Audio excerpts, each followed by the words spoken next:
Welcome back to my YouTube channel, Rare Coins, where today we take a deep dive into the rich and fascinating history of the 1980 half-dollar coin. A coin that carries with it decades of historical significance, cultural meaning, economic importance, and artistic design. And today we will explore every angle and every detail of this remarkable piece.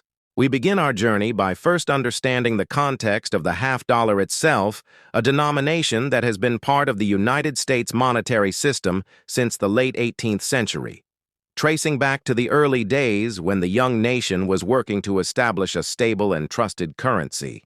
The half-dollar has long stood as a powerful symbol of American commerce, prosperity, and resilience. The 1980 half-dollar belongs to the Kennedy half-dollar series, which was first introduced in 1964 following the tragic assassination of President John F. Kennedy in November 1963. The nation was in mourning, and there was a widespread push to honor the late president in a meaningful and lasting way. This led to the rapid redesign of the half-dollar coin, which replaced the previous Franklin half-dollar with the profile of Kennedy on the obverse. The decision to place Kennedy on the half-dollar rather than another denomination was strategic, as the half-dollar was a large, impressive coin that could carry the full detail of Kennedy's likeness, and it was also a denomination that many Americans used and recognized at the time. The design of the Kennedy half-dollar was the result of collaboration between chief engraver Gilroy Roberts, who designed the obverse featuring the presidential profile, and Frank Gasparo, who designed the reverse, showcasing the presidential seal with the heraldic eagle and shield. The original 1964 issue was struck in 90% silver, but due to the rising cost of silver, the mint transitioned to a clad composition in 1965, which consisted of a copper core sandwiched between outer layers of copper nickel. This change made the coin less expensive to produce and aligned with broader changes in U.S. coinage that were happening during that time. By 1980, the Kennedy half-dollar had already become an established part of U.S. coinage, and while its use in everyday commerce had been declining due to the public's preference for smaller denominations like quarters and dimes, it remained a popular coin among collectors. The 1980 issue was struck at both the Philadelphia Mint and the Denver Mint and carries either no mint mark or a D mint mark, respectively. One notable point about the 1980 half-dollar is that it was produced during a time of rising inflation and economic uncertainty in the United States. The late 1970s and early 1980s were characterized by high interest rates, oil crises, and significant changes in the global economic order. Yet despite these challenges, the Kennedy half-dollar remained a proud emblem of American resilience. Examining the physical characteristics of the 1980 half-dollar, we see a coin that has a diameter of 30.6 millimeters, a weight of 11.34 grams, and a reeded edge. The obverse features Kennedy's profile facing left with the word Liberty. Arched above his head, the date 1980 below, and the motto, "In God We Trust," split on either side of the neck. The reverse shows the detailed heraldic eagle clutching arrows and an olive branch with a shield on its chest and a field of stars above the words United States of America and half-dollar encircle the edge. Now let us go deeper into the historical and cultural context of the 1980s, as this. Complicated challenges, the Kennedy half-dollar remained a reminder of the past and a symbol of hope for the future.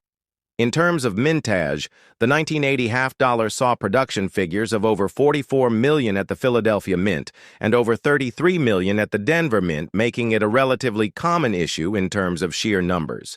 However, the true value of the 1980 half-dollar often lies not in its scarcity, but in its historical resonance, and the emotional connection that many Americans feel toward the Kennedy legacy for collectors. The condition of the coin plays a key role in its desirability with well-preserved mint state examples, especially those with sharp strikes and clean surfaces, commanding premiums in the numismatic market.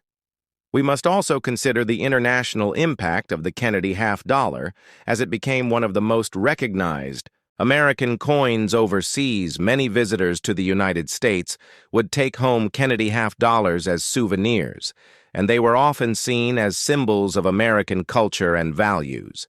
The image of a youthful, dynamic president struck into a sturdy coin carried with it messages of innovation, leadership, and aspiration, and this international recognition helped cement the Kennedy half-dollar as more than just currency, but as a cultural artifact.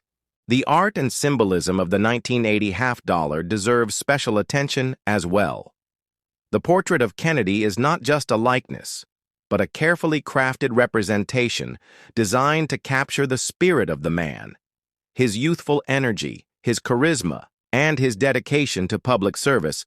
The reverse design, with its heraldic eagle and shield, draws on centuries of American symbolism, evoking the strength and unity of the nation and reinforcing the sense of continuity between past, present, and future.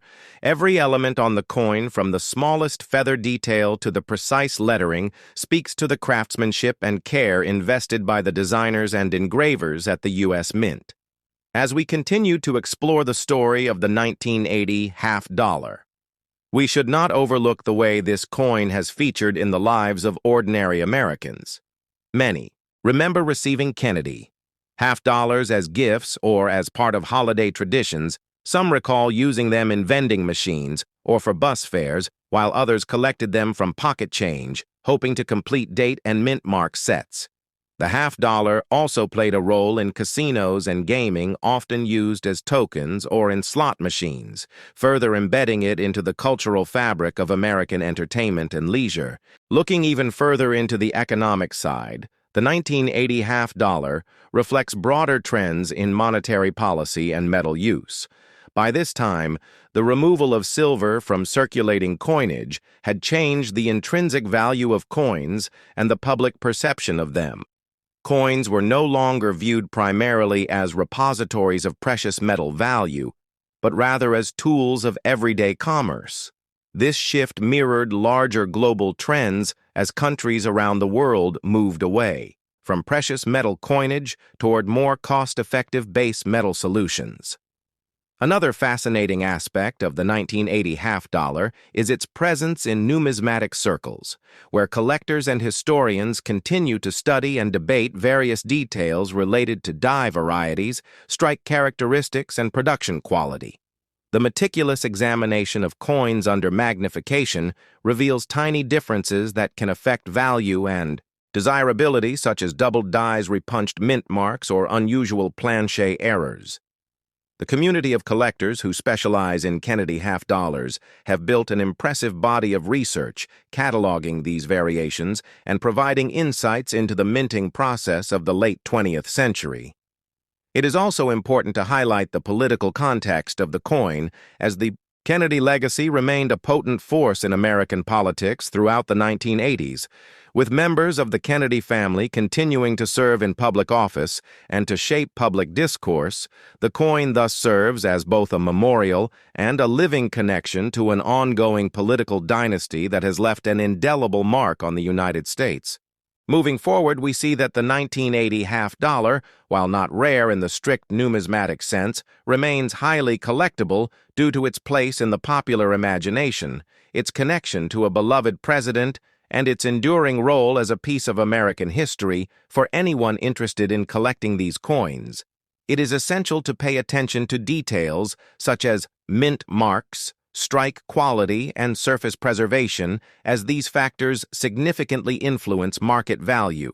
No longer circulates widely in daily commerce, the continuing production of these coins speaks to their lasting appeal and their symbolic importance within the broader tapestry of American numismatics, and it invites us to reflect on how coins serve not only as mediums of exchange, but also as vessels of memory, identity, and national pride.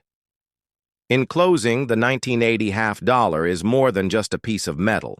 It is a window into a pivotal period of American history, a testament to the enduring influence of President Kennedy, a showcase of American craftsmanship, and a treasured collectible for generations of numismatists. Its story weaves together art history, politics, and economics, offering an endlessly rich subject for exploration and study. And it reminds us that even in the smallest everyday objects, we can find profound connections to the larger currents of our shared past.